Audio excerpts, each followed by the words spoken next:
This podcast may contain disturbing content for some listeners. It's intended for mature audiences. Listener discretion is advised.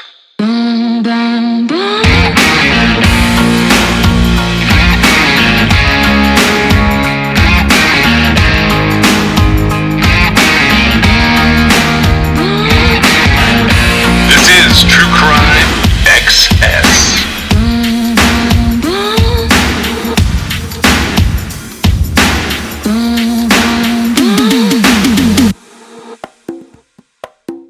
So I learned something interesting this week about, do you remember like at different times, both like in the mainstream media and in our research, like feet will show up in shoes? Yes. So I don't have the source on this. I was reading it. It's like it was a person commenting on Facebook. Like apparently quite a few of those feet have been identified. Sure. And a lot of them are like the ones that sort of wash up on beaches, etc. They're suicide victims. Did you know this? That would be my guess, yeah.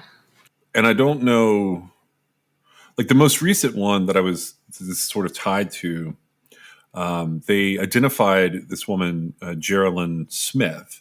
She went missing in January of 2018 in Washington. In December of 2021, her foot was found near the mouth of the Elwha River. And they knew the size of the shoe and the make of the shoe, but the case was sort of lost without age, height, weight, all those things that you would put in.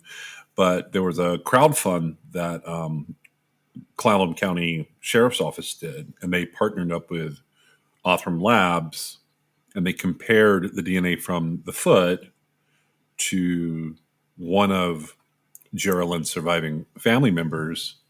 I don't think that's like, this is one of those cases where when she went missing, her car was parked near I think it was a bridge. Like I'm sort of saying all of this off the cuff, but my point is, I don't think there's a big question of whether or not she had harmed herself as opposed to like having had harm come to her. Like suicide versus homicide, I guess, or accident/suicide versus homicide. Anyways, she's been identified based off of her foot. And I was like, people could keep finding parts of her for years if she jumped from a bridge.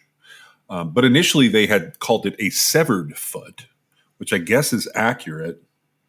There hasn't been any speculation about how that happened, right?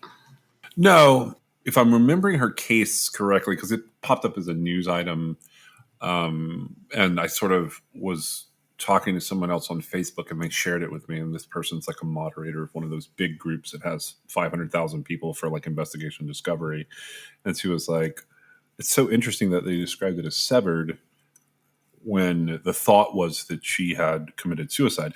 And now I don't know for sure that it is a suicide because I didn't see anything about that. But typically, when they throw the cause of her death is not determined out there, I tend to think they're not going to investigate much further. I don't see how they could determine a cause of death from a foot. Right. And I guess it would be dependent on finding other parts and something changing.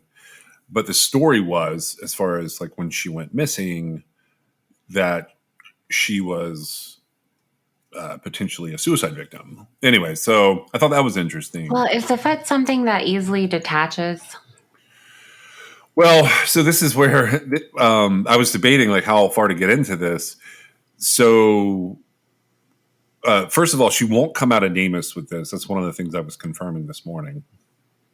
And the story was she and her husband went to bed, and then he had gone to the couch during the night. I think it was a Saturday night, and the next morning he went to church, and he didn't see her. And when he got home, she was gone. And he found her car parked near the Elwha River Bridge, and search and rescue dogs had tracked her scent to the middle of the bridge over the river. And divers searched the river, and they had search parties along the the banks of the river down to these little beaches, and they didn't find her. But what this person was explaining to me is it would be if someone jumped from a bridge feet first, Broken. and and there were injuries to the feet or ankles or legs, then yes, that is something that you could expect to happen as decomposition in the water occurred. The person would separate sort of naturally. Did she leave a note? I think she did, and the reason I say that is because going from memory, which is a couple years old, but I want to say shortly after she went missing, the family put out a obituary, like maybe in February or sometime shortly after. I don't know if I'm connecting all that correctly in my head, but I think that they put out an obituary that she had passed away. Well, the search indicated that by some means, she, from her vehicle, went to the middle of the bridge and disappeared, right? According to the dogs. Right? Yeah, that was what was in the official report. Right. And so, a presumption could have been made from that. I feel like as time wears on, and this is kind of callous of me, I think, because I have a lot of sympathy for people who are depressed or whatever ends up making them end up committing suicide. Sure. But I really wish they could make it clear that's what they're doing. Yeah, you and I have talked about that. Like if someone would just tell one person or mail a letter or a note or whatever. Well, and I hate to be that way, but there's so many missing people that are absolutely just suicides. They didn't want to live any longer. And I'm pretty good at spotting them, but I also have in the back of my mind that it's exactly what, some psychopathic serial killer would want people to think about some of their victims, right? Was that they just disappeared because they committed suicide. But I think about that all the time because it's a category, right? It's a category of missing people that we lump them sort of together. I can see why she's not taken out of NamUs based on the foot. I mean, you could live without a foot, right? Yeah. And I hate it for her family, and I hated that she went through that and it happened to her. But there's nothing criminal about what occurred there if she did, in fact, just jump off the bridge, right? Yeah. And so it is interesting, though, that I think that the DNA funding issue, which you mentioned in this case, they had to raise some money through a GoFundMe, and they always manage to do it, it seems like. But I think that that needs to, federal funds need to be available to, especially body parts like that, random body parts showing up. I think federal funds need to be allocated for DNA testing. Well, that came up. Okay, so there's this project that I'm working on outside of what we do here, and I had a conversation. I had a conversation with a person from the FBI, and I had a conversation with a person from the Department of Justice that does a lot of the funding. And this is interesting. I didn't know if you knew this. So in NamUs, if you go on NamUs right now and you were to go into missing and unclaimed people, they have the different dashboards. Right. If you were to go into just the unidentified persons right now, it would be something like 14,000 results or whatever. And if you go into the unclaimed persons, it's a number 15,000. Mm-hmm.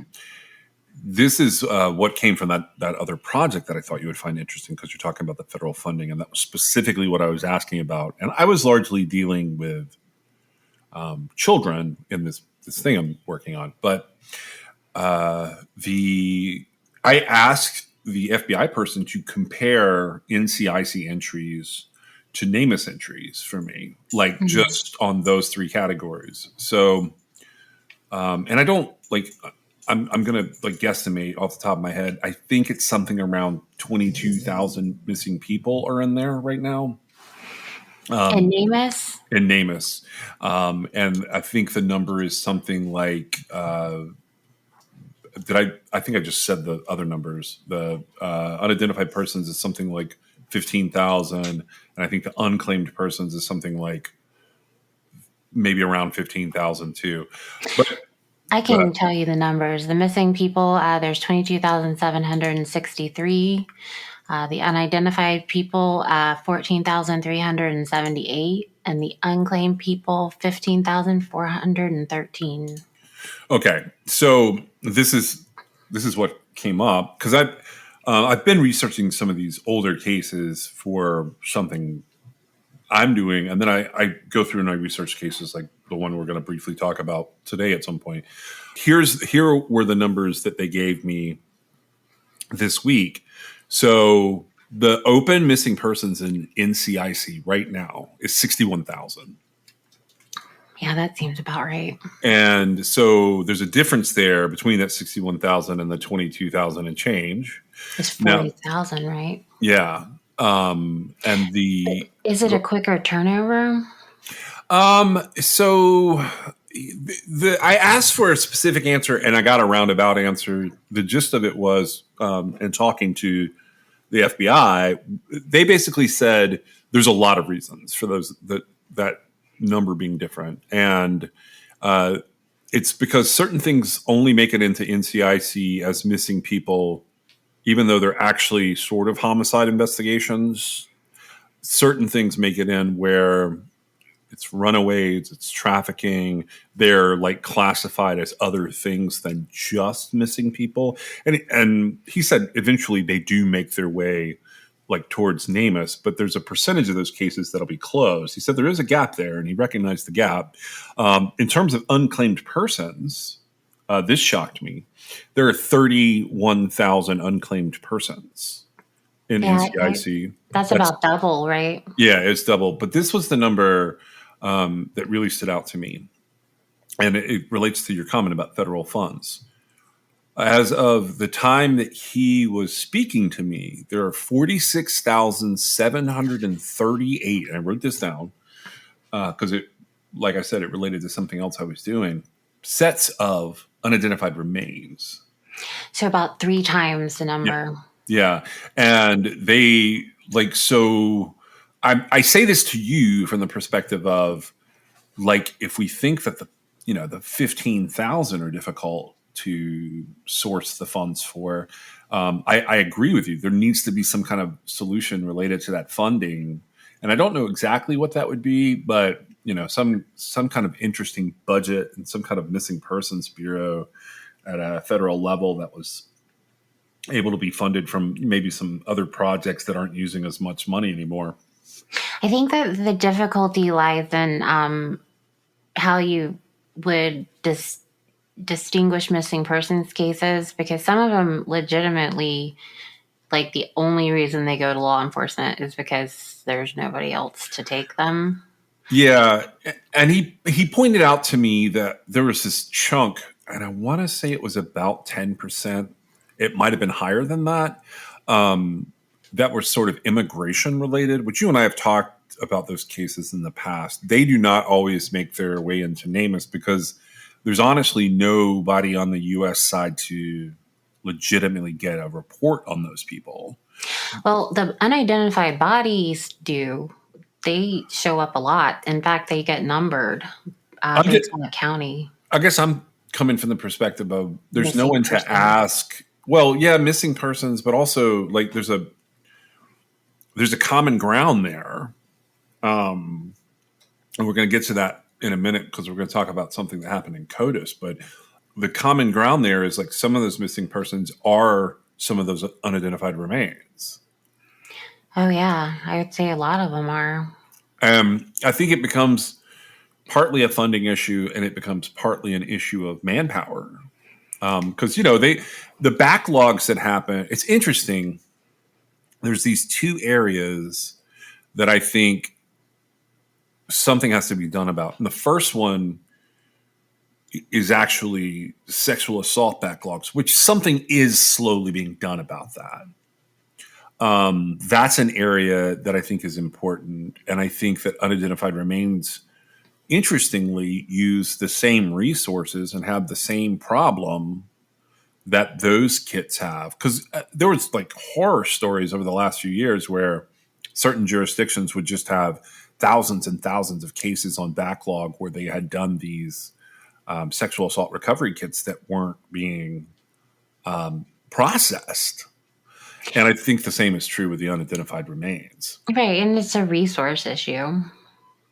And, you know, I was flat out told that there's at least 10% of them that they'll never get DNA from. They just know they're human remains. That was interesting to me. Huh. I wonder what makes that. A variety of reasons. And so the top ones were fire and water. When they have like ashed out remains, sometimes it's very difficult to get a profile. And if it's older remains in water, sometimes it's very difficult to get a profile. That's interesting. I think the technology will catch up, and that's sort of what the conversation was about. It was about the conversation. The conversation was about the technology now versus the technology in the 90s and how much it's advanced in just 20 years. But I did want to know the differences between like the crime information computers versus like what's publicly facing on NamUs. Because, and you know, this is another thing that came up was I frequently will search for really specific words in NamUs and not know where the hit came from. So, for instance, if I go searching for white females of a certain age in a certain area, and I use the circumstances rope, like ROPE, sometimes I'll get 50 hits. And 3 of them will mention something about rope, or some like rope will be in some word in the circumstances. and sometimes they're not. Sometimes I can scour over every word and there's no mention of why it came back to me with rope. So I think that's on A case file that's not visible. Yeah, it's not publicly facing. You know what? I've encountered that before too. It happens a lot of times with database searches, and it's interesting. It hits as a match, even though you can't see the match. So there's something to it, right? I think once the funding catches up and there's funding available, I think that will bring about breakthroughs in the technology as well once you get more companies doing the testing. Well, I think the technology will continue to advance. And, you know, as technology advances, the price point drops, right? In theory, DNA should be super cheap at this point to run. I mean, you can get a commercial DNA test and get your ancestry profile for, if you get it on sale, like $30 or something, right? Yeah. I know that this is a little different, but it is, a lot of the work that's done is volunteer. And I think that as time goes by, it's going to be more and more apparent it will actually end up saving law enforcement money in the long run to go ahead and invest in DNA testing, because the quicker matches are made and things are closed, the less time is wasted. Right. Well, yeah, you and I have been sort of shocked that some things aren't cross-matched automatically. And I've been surprised recently in some of the different social media groups I follow, but I don't really comment a lot, at people's misunderstanding of how like CODIS works. And, some of the, there's some general misunderstanding because it's actually on laboratories, even if it's within a criminal agency or a police or sheriff's agency or a state or local or federal agency. It's not actually the law enforcement. They're just making the request. The lab techs are the ones who are physically putting things in. And then analysts are the ones making the matches. And I think that people don't necessarily understand how that process will eventually be more automated, and that will also assist. Well, sure. And, essentially, I think what happens is they just haven't made the correlation yet where it runs like automatically to match against things. And, like you said, the techs are getting the profiles, the analysts are cross referencing them. And, they're just trying to get their job done. They don't have time to sit there and think about, you know, what could we do to make this better, right? That's that's like an operations job, right? Yeah. It's a whole different thing, but you've got to it is a lot, I think. Do you have an example of what you've seen recently? I'm just curious what somebody has misunderstood. Well, just people talking about, such and such police agency needs to put such and such samples into CODIS. And the way that it sort of gets brought up in some of those instances, I think people are picturing like a police officer taking an evidence bag and like walking it over to a lab somewhere and like, you know, plugging in, I don't know, like I don't know if they picture some kind of like magic microwave looking machine where they drop the thing in there and a DNA sample pops out. They're missing like how evidence gets processed, and it comes up in this next case. You want to talk about this case really quick, because I'll mention like where Sure. people. Okay, so you and I did a pretty deep dive into Ted Bundy, and Yep. he had some ties to Vermont and some other places around the Northeast. And I always remember this one case, and I pulled an article that's a little older so that we can kind of see how it was all viewed. It's in Burlington, Vermont, but the reason I remember this case is because I lived in an apartment like exactly like this woman lived in. Like I had this place in a downtown area where it was an apartment, but it was part of a house. And I always like something about the front door and the porch area on her place. Like it just reminded me of this. It was almost the same color, even of this apartment that I used to live in. So her cases always stood out in my head. And she comes up during the Ted Bundy case. There's news in her case, but I want to read an older article. This is from July 26, 2021. And it's actually from a series called Mystery in the Mountains. And the author writes for mychamplainvalley.com, which is a news source up there. Her name is Libby Farrow. And it's short, but I felt like it was important because it's an older take on sort of an old missing. So it's a slightly older than the like the new news version of an old case. And here's what it says. It's Burlington Police Department's oldest cold case. A young school teacher found brutally murdered in her Brooks Avenue apartment in Burlington, Vermont. Rita Kern was only 24 years old when her roommate came upon her body. The unsolved murder still has her sister Mary Campbell shocked and feeling hopeless. We don't know any more today, 50 years later, than we knew the day of the murder, said Mary Campbell. On July 20th of 1971, one of Rita's two roommates found her lying on the bedroom floor of the room that they shared. Rita was sexually assaulted and beaten on the head and face before she was manually strangled to death. She had actually lived at home all her life until June of 1971. She found an ad in the Burlington Free Press looking for a roommate part-time for the summer.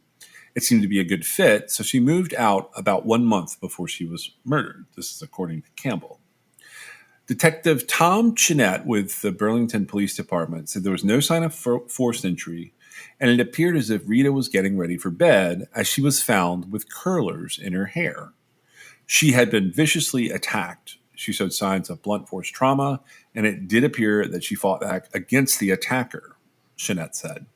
According to police, Rita had been receiving mysterious calls before her death. There was a piece about phone calls that had come in and some heavy breathing on the phone when you answered it, Chinette said. Rita was a full-time second-grade teacher at Milton Elementary School, and in the summers, she worked part-time as a maid at the South Burlington Colonial Motor Inn, located next door to the Elizabeth Lund Home for Unwed Mothers, where Ted Bundy was born. Because of this connection to an infamous serial killer, many thought Ted Bundy should be considered a suspect. Jeanette said that Rita's death fit how Bundy killed his victims, and he was active at the time, he said. There's debate on whether he was accounted for or not. Mary Campbell even wrote Bundy a letter asking if he murdered her sister. We asked the FBI when they were interrogating him whether if she was one of his cases, and we got a letter back from the FBI that said he did not deny it or acknowledge it, said Campbell. Shortly after her murder, State's Attorney Patrick Leahy, now a U.S. Senator, wanted no information released to the public about the progress of the investigation. I don't know why there was a blackout, but it was disappointing as a family to not have her in the news every day. By the time the blackout came back, news gets old fast, said Campbell. Today, the case remains as cold as a Vermont winter day. If you have any information regarding the murder of Rita Curran, please contact Burlington Police Department's Cold Case Tip Line or Vermont State Police Major Crimes Unit. So this is an article that's basically, this is what I call an anniversary article. It's July 26th of 2021, so it's like almost 2 years ago now that this article came out. And the reason it feels sort of important to me is because this information has now changed. And it changed quickly. So it wasn't that cold, was it? Yeah, it was not that cold. And so, whenever somebody starts like leading towards a serial killer in a case like this, I always I have a lot of questions about how they get there. And I do think at times, okay, absolutely certain serial killers could be responsible for some of these crimes. But there was a press conference this week, and here's a story published about that press conference from a guy named Darren Perrin. This is for WCAX3, which is like the CBS affiliate up in Burlington, Vermont. And here's what it says. This is from February 21st of 2023. Police say the case is now closed on Burlington's oldest unsolved murder. Tuesday, they named the killer in a case that has spanned half a century. Police identified the killer of Rita Curran as William DeRuse. DeRuse lived in the same apartment building as Curran. It was a day Rita Curran's family feared would never come. Hers was one of more than 50 unsolved murders in Vermont, but that's no longer the case. We were a couple of years apart, said Mary Curran Campbell. Curran Campbell shared a love of music with her big sister, Rita. Mary was into tap dancing, and Rita was a talented singer who, by all accounts, was kind, smart, hardworking, and a beloved second-grade teacher in Milton. She was very dedicated, said Mary. Rita's future looked bright until July 20th, 1971. I don't know what she would have been like, her sister said. I don't have that image because she's always 24 years old to me. In a crime that rocked the Queen City, Rita Curran was brutally beaten, sexually assaulted, and strangled inside of her bedroom at an apartment on Brooks Avenue in Burlington. The gruesome murder shattered the neighborhood's sense of security at the time and triggered one of Vermont's most notorious unsolved mysteries. Who killed Rita Curran? It was a question her family thought might never be answered. The years rolled into decades, Mary Curran Campbell said.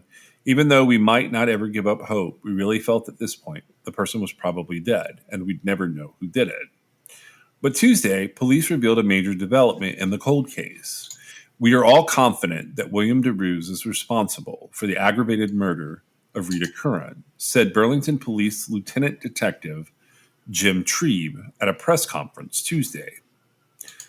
Police identified Rita Curran's killer as DeRuse, a neighbor living in the same building in an upstairs apartment that he shared with his wife. He was 31 at the time. He didn't know Rita. She'd only moved from her parents' home into her apartment a couple of weeks before. Police say DeRuse got in through an unlocked door and found Curran alone in her nightclothes ready for bed. Her roommates were out for a late-night dinner and drinks. Police say there's evidence that shows that Rita Curran fought for her life. The amount of evidence was just staggering. This was the most investigated case the Burlington police ever had, said Burlington Police's Tom Shinnett. Detectives at the Burlington Police Department were assigned to the Curran case over the decades, but it wasn't until about 3 years ago that the Burlington Police Department put a large team of investigators and crime ID technicians on it. Basically, a CSI unit. Really, it was the enormity of the case that needed the team approach, said Chenette. DeRuse had been questioned by police the day Curran's body was found, but they say he convinced his then wife to provide an alibi. That wife, interviewed 50 years later, admitted she had lied to the police that night. In fact, DeRuse had gone for a walk to cool down at the time of the murder after the couple had gotten into a fight. But investigators are convinced that DeRuse's wife didn't know her husband had murdered Curran. I think she was coerced, Chenette said. They also say that DeRuse had a history of violence and manipulating women, choking his second wife unconscious and stabbing one of her friends randomly. But the key piece of evidence needed to pinpoint the killer was right in front of investigators all along. A cigarette butt discarded at the scene, but kept all these years. It cracked the case. The cigarette dropped there and burned out on the floor next to her body, said Trebe. Given his violent past and proximity to the murder, DeRuse's name had been added to the suspect list, and they tracked down a half-brother in Alabama to get a DNA sample. It's able to detect things that we wouldn't have been able to detect back in the day, said Amy Kuzanich, a Burlington police criminal ID tech. Through advanced testing, they determined without a doubt the cigarette came from DeRuse. They were able to develop a DNA profile off of the filter that would have touched his mouth. Further testing of other evidence, like Curran's clothing, also determined that DeRuse's DNA was likely on that, too. Curran's murder gained national attention when at one point infamous serial killer Ted Bundy was investigated as a possible suspect, but he was quickly dismissed as the likely killer. We were numb, said Mary Curran Campbell. 51 and a half years, and it's the guy upstairs. She says their close-knit family was what got them through the decades of dead ends, heartbreak, and waiting. And now the answer to the biggest question of all brings some peace. I had only 22 years, and it's been 50. My children never knew her. My grandchildren never knew her. They're the ones, and people said, how did you get through it? How did you get through it? I got a lot of rocks holding me up. But William DeRuse will not face justice. He died of a drug overdose in a California motel in 1986. There's no evidence linking DeRuse to other murders in Vermont, but his DNA is now in a national database. In addition to thanking the Burlington Police Department, the Curran family also thanked Season of Justice, an organization that helps with funding cold cases, and gave money to the BPD to assist with funding. There's a supplementary investigative report attached here. There's a GoFundMe set up. This is all at WCAX.com if people want to check it out. What do you think of that? Like, what do you think of what's going on there? I think that that's exactly how all the cold cases will end up having to be solved. Like you mentioned, they had, if to the extent he was considered a suspect, his wife gave him an alibi, right? Yeah. And, that happens, right? It definitely does. It definitely happens. Yeah. And unfortunately, I think a lot of times, especially husbands and wives, they really don't know the damage, the entirety of the damage that they're doing, right? But it, to me, and now it's weird that somebody said, like, it's likely to match. That's one of the things I wanted to bring up with you, yeah. Because it should either match or not match. I don't understand why there's ambiguity there. But it's interesting because Ted Bundy was, posited, but they make it sound like it was blown off really fast, but that's not really how I remember it. I can't remember exactly. I never thought he was responsible for the crime, but it seemed like quite a bit of it. Like, it may have stalled the case a little bit when they thought it was him, right? As opposed to looking for who it actually is. And so I think that, I really don't like that. likely matches him. I don't understand that. But it's interesting that it ends up being the upstairs neighbor, like not the notorious serial killer that had been mentioned, a million years ago. The case was never cold. They never got any new information. They had everything that they had, from the case. The only thing that changed was that they, had it analyzed. Yeah. Well, so the cigarette butt is talked about early in the investigation, that it's there. It has like the brand of it. I believe it was located while someone was taking a blue marking pencil around the body and making like an outline, like was like a thing back in the day. Well, that would be that's a little bit of a stretch for me, I guess, depending on they collected it, right? So They collected it, and it's mentioned in so there's a 34-page narrative report that is just copies of old reports, if that makes sense. Right. And the cigarette butt is mentioned multiple times in this report as like being observed. So why did they collect that at that point? It was laying under her arm. I know that, but like what good would a cigarette butt do at that point in time?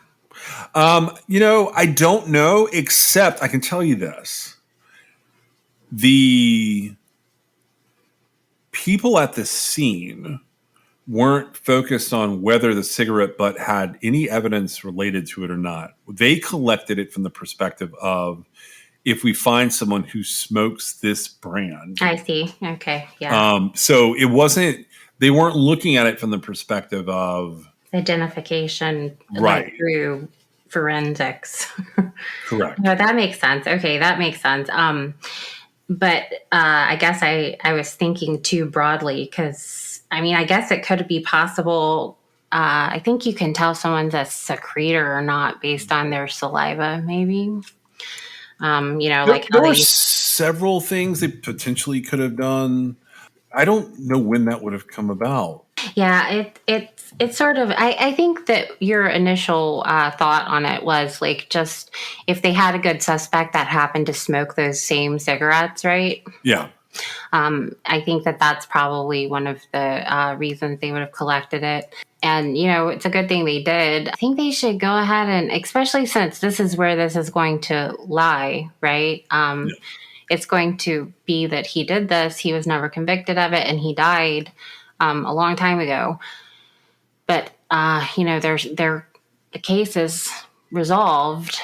And I don't feel like I don't think they should cut corners just to save money, not to make sure it actually matches.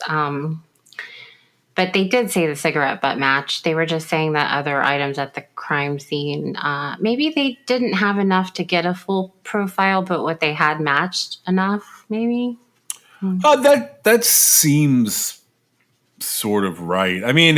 So if I've read everything correctly, I believe he had been cremated. And so they even had to use the half brother to build out part of the profile. I don't know. This is one of those cases that ties into what I was talking about earlier. People were saying, sort of online, they were saying, why didn't they run this through CODIS? I think is how people were saying it. And, could they be convinced? I'm a little concerned. It feels, if I were to play conspiracy theorist, I think I would talk more about the DNA being likely. Does that make sense? What do you mean? I think I have questions about the whole idea of whether or not that DNA was a match. So, and you can read this. It's like here in this, it's a pretty detailed report. I worry that we get a little too far off into thinking people did things when they didn't. And I'm not saying that's what happened here, but I'm saying I hope it's a match, that what they found on her body was preserved in a way that they could confirm it was a match. That's what I hope. With a half brother, so, you get 50% of your DNA from each parent. And siblings, so you're already down to, they only got half of their DNA from the same person, right? Because they're half siblings. Right. And so it is possible that it would be too hard to, you could make a match and not be able to match it on partial profiles because the percentage would just be too low, like depending on how much of their DNA they each got from the parent that they share. Yeah. But are you saying that you think that maybe it wasn't a match? No, I'm not. I'm not necessarily. I'm just saying when they say it's likely a match, I'm just hoping that they got enough. That's just how I look at it. Well, the cigarette was a match, right?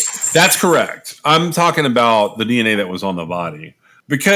So I think if this is not an enclosed area, like if this is in an alley, I think the DNA becomes a lot less useful. I don't see why they even I know. brought up like it seems like it would match or whatever they said that was weird. That's really strange to me.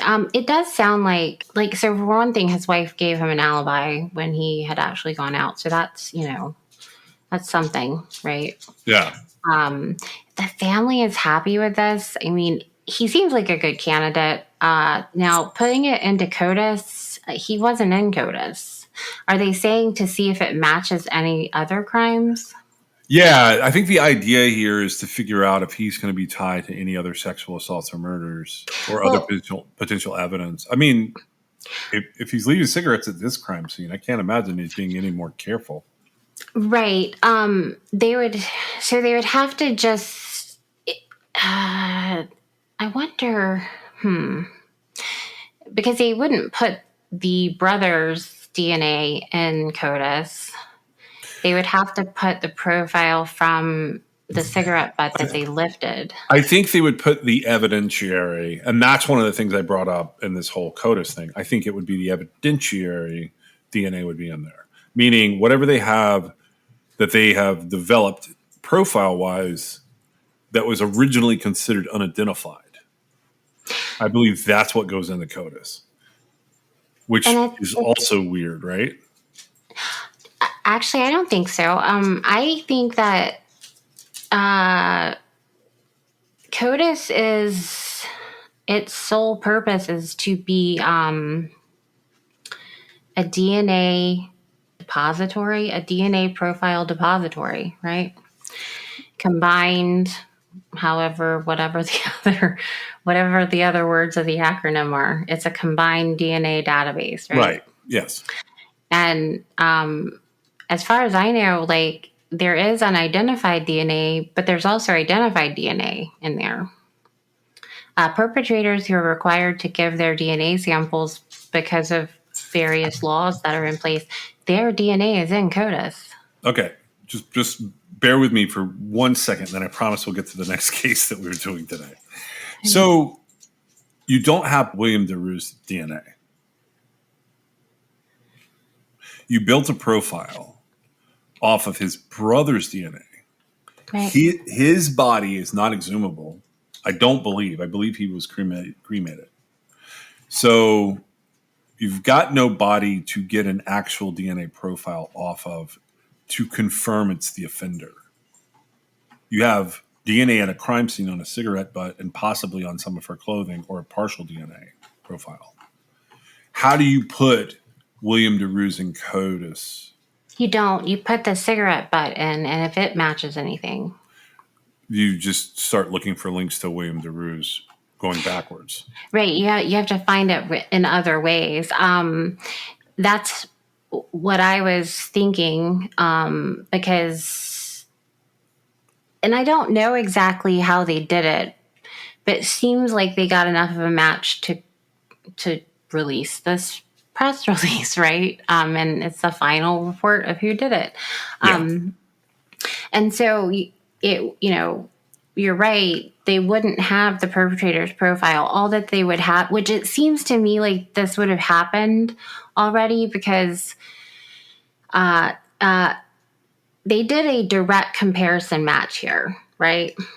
Where they sought out this guy, a family member of this guy, since he was deceased, and not retrievable, right? They sought out a family member. They took the family member's DNA and they did a direct comparison, right? Yeah. Okay. And so that makes me wonder, well, did they put it in CODIS to begin with and it didn't have a hit? There were other things that linked them and led them. I assume the analysis, because this is like brand new news, right? Yeah. This is like for this the week. for the most part, like the weird corruption that happened and like DNA lab testing, like, at late 90s going into the 2000s, like that doesn't exist anymore, right? It was stupid to begin with. And it just like, so, there's something fairly straightforward that's bringing this all together here. Yeah. But it seems to me like before they would have sought out this half brother, that they would have ran it through CODIS. And in the process of running it through CODIS, anything that had a similar profile to what they had retrieved from the cigarette butt would have shown as a match. Yeah. But I don't know that. Like, they don't actually say that. But whatever goes into CODIS should be automatically compared to everything else in there. I don't know if that happens. Yeah, I tend to agree with you. This debate is relevant to the current story that we're telling. And I'm going to bring up this really interesting article from a ways back, because we're about to get into a couple of different cases that may or may not be related to this killer. This is a CBC article. So CBC.ca, which is, Canada, it's British Columbia. It's actually from 2012. The writer's name is Jason Proctor. And it is an interesting article, but it ties into, changes in DNA and sort of questions that I have. And here's how here's the headline. Arresting officer thought man might be serial killer. The Oregon police officer who first arrested Bobby Jack Fowler, the U.S. convict recently linked to 3 British Columbia cold cases, says he had a feeling the accused murderer might turn out to be a serial killer. Dave Bavaro worked as a patrol officer for the Newport Police Department in June of 1995. He responded to an emergency call about a naked woman jumping from an open motel window 2 stories to the parking lot below. When he first arrived on the scene, he says he saw the backup lights of a car coming on, and he pulled in to block the vehicle from leaving. The driver was Bobby Jack Fowler, the man now linked by DNA to the 1974 murder of 16-year-old Colleen McMillan. Bavaro says he placed Fowler in the back of his police car. Now, more than 17 years later, he says he still recalls a conversation he had with a prosecutor at the time. I said, it wouldn't surprise me if he has committed murder somewhere else in the country. He might even be a serial killer. This is Bavaro telling CBC News. There was just something about him in the whole incident that we wouldn't be surprised. We wouldn't be surprised if he had committed murder or was a serial killer. Believe it or not, that was the actual conversation we had. Bavaro says the case still sticks out in his mind because of the disturbing nature of what happened to the victim. According to court documents, the woman met Fowler at a bar and agreed to accompany him to his hotel room where she took a shower. She claimed that when she emerged in a towel, Fowler began talking in a way that alarmed her.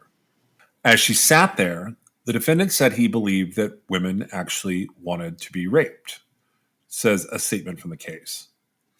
Fowler left the room and came back with a rope, which he put around the victim's ankle.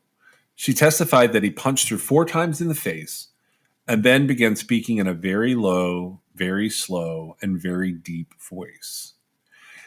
She said, I will never forget in my whole life this man's eyes. He said to me, I think I'll put you in the ocean. And I knew with every fiber of my being that the man was going to kill me. I knew he was going to kill me. Bavaro says her fear matched his recollection of the events that followed. The woman jumped first from the window of Fowler's room onto a roof, and then from the roof to the ground below. She still had this rope around her ankle. She was trying to shake the rope off of her leg like it was some sort of monster, like it was a big snake or something wrapped around her leg, he says. She was screaming and crying and saying that he was going to kill her. Authorities now suspect that may have been the case. Fowler was incarcerated in 1996 for kidnapping, assault, and attempted rape in connection with the woman's allegations. He died in prison in 2006, but this spring, his DNA turned up as a match to evidence from the McMillan murder. RCMP believe he's also a strong suspect in the 1973 murders of Gail Waves and Pamela Darlington. Fowler is also being investigated in a pair of double homicides, so that's 4 victims, of teenage girls in Oregon. U.S. and Canadian officials say they're trying to track his movements over several decades, but they've already noticed a disturbing pattern between his movements and the disappearances or murders of young women. Bavaro remembers the man he detained as unkempt and desperate to get away from the scene. He was cooperative, but he acted afraid, if anything, continually saying that he didn't do anything. He almost acted timid, he says. He just continually said that he didn't know what was going on. He just wanted to leave. He had no identification, and I don't even remember if he gave me his correct name or not. Bavaro, who now works for Lincoln County Parole and Probation, spent decades as a police officer. He says he's pleased to know he may have played even a small part in putting a serial killer behind bars. I guess I feel really good. I always felt proud or very good about the job I did, whether it was a major occurrence like this or something minor. Anything that could help somebody, I was very proud of the job that I did. This makes me feel really good. Now, where this comes from is we've been talking about the Eponic or the Highway of Tears cases in Canada. And the reason I say this is all sort of tied together is it's old DNA that has made this sort of, I don't know if it's a specter out of Bobby Jack Fowler. This guy's been dead a long time. William DeRose had been dead a long time. He died in 1986, so he died even before Bobby Jack Fowler. Let me ask you this. So we've already sort of established we do not believe that the Eponic cases are necessarily related in total, but there could be like little bits and pieces of them that are related, right? Yep. So with someone like William DeRose, are you going to be shocked if we find out that like he has this timeline that gets developed similar to like the timeline that we used for Robert Long's case, where like there's missing and murdered people along the way? Yeah, I don't think he's a serial guy. I mean, I could see them trying to do it maybe, but he was just mad at his wife and he came across her. Is that what's happening? I don't know. I don't know yet. I'm bringing it up before I bring up the fact that I feel like that's kind of what went down with Bobby Jack Fowler. I'm not saying he isn't a serial killer. I'm just saying it's almost like we're not catching serial killers in the same real time that we used to. So that's why I bring up the question. I see. Well, okay. So one thing that would be important to note, I think, is the fact that, Bobby Jack Fowler was in jail. Yeah. Now, my presumption is the other one wasn't in jail, right? Correct. He died of an overdose. Yeah, he was a drug overdose in a motel in California. Right. Huh, that's interesting. All the way from Vermont. Yeah, that's sort of where I'm headed. That's interesting. Well, we should see what else happened across the country. Now so her death was, Ted Bundy was considered as the perp for her death. And so that tells you like the time frame, right? Yep. And so there was a lot of crazy things happening during that time frame. I couldn't believe it when we did cover Ted Bundy and just like all the crazy things that were happening to young women, basically young, or late teens, early 20s women. They were just, it was really bad. And Ted Bundy wasn't the only perpetrator, right? So I don't know. I think it would be, I think the more you commit, the more acts that you do, the more likely you are to get caught. right? Especially if you're a serial predator, right? He it doesn't seem like he ever got caught. I don't even know, aside from the domestic stuff, he didn't have any sort of history, right? We don't know yet. Like Okay. he has some. You talking about William DeRuse? He has Right, some right. criminal history, and we're kind of on Bobby Jack Fowler, but I was comparing the two of them for a minute. And so my response to that, basically, with the information I know right off the top of my head, which, like you said, the whole thing just came out that they matched the DNA, right? As far as Rita Coran's case goes, I think the main difference to look at is that Bobby Jack Fowler was in custody and William was not, right? Yeah, So that's a differentiation that sticks out to me. yeah, it's a big difference. My Did you wonder? So I wondered why. Maybe it's because she escaped, but why would you think somebody that just like viciously attacked a girl but she got away, why would you immediately think they were a serial killer? That is the complete genesis for what I'm talking about here, because in my experience, most of these guys aren't coming across like they're serial killers. And I'm sure, like, you know, there's something about him that reminds me of Henry Lucas. There's always been something about Bobby Jack that reminds me of Henry Lucas. And that's why I was asking you these questions, because we're about to get into some court documents and some timelines in the next episode about Bobby Jack and these other cases that we've sort of mentioned in passing. But I was just curious, why do you think the cop said that? You think it's a look, the way he talked? Like, what do you think it was? I don't know. I think that unless you're at the scene of a murder, it's a strange thing to foretell, or I guess it's just a strange observation to make at even, I don't know, even at one singular murder. It seems like it would be just a really strange thing, unless you could really point to, like, you had worked cases, you know, in the vicinity and the time frame, and you could see it that it was a serial. Well, that's what I picture. Or is it something is so alarming about this scene that like you can't get like you can't wrap your head around the type of person that would do it? Right. I mean, I read the account. I don't know what I read. I don't know if it was a court document or what, but it was very, very in depth. Yeah, And that's we're actually going to go over that for the next episode, the account. when I read it, I mean, there are some frightening things, but I don't know that, like, the response warrant. I don't know that what happened warranted, like, that whole, like, well, I thought he might be a serial killer thing. Maybe that's, the difference between me and, like, trained law enforcement. They can see it, right?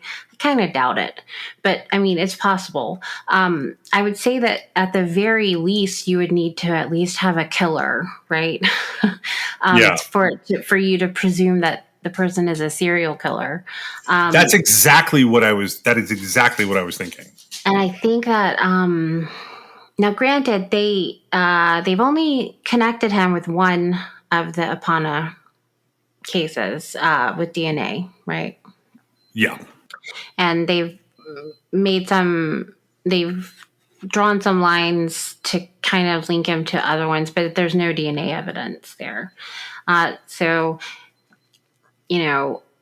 if he killed one girl and then he's got this other attack, he's still not a serial killer. exactly. As far as I know, there's not a whole lot more that supposedly he's done. We're going to look at these court documents, and we're going to start talking about this pair of double homicides that comes up, and how he might or might not be linked to that. Thank you so much for joining us today. We'll see you next time.